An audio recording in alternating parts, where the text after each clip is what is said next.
Praise the lord. ఈరోజు Bible ధ్యానము విశ్వాసపు ఉద్యమము.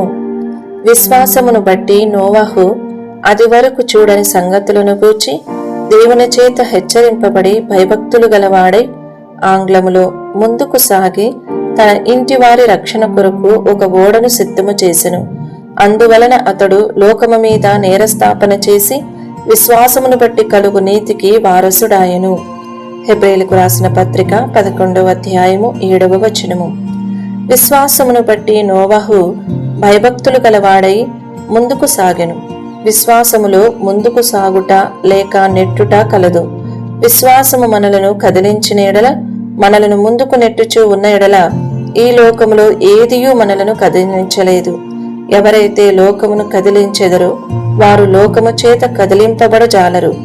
నోవాహులోను నోవాహు ద్వారాను విశ్వాసము గొప్ప కార్యము జరిగించెను. అతడు ఒక ఓడ సిద్ధము చేసెను.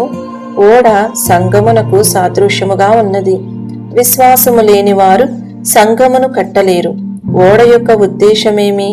దానిలో ప్రవేశించిన వారినందరినీ రక్షించుటయే దాని ఉద్దేశము. జలములు ప్రబలి విస్తరించినప్పుడు దానిలో ప్రవేశించిన వారు పైకి ఎత్తబడిరి.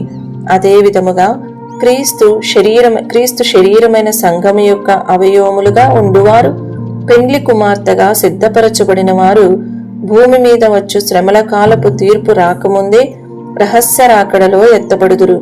విశ్వాసమును బట్టి నోవాహు దేవుని హెచ్చరికను తీవ్రముగా పరిగణించి తగిన చర్యలు తీసుకొనెను.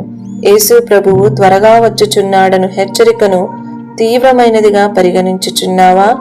అలా కాకపోతే నీకు విశ్వాసము లేదనే అర్థము.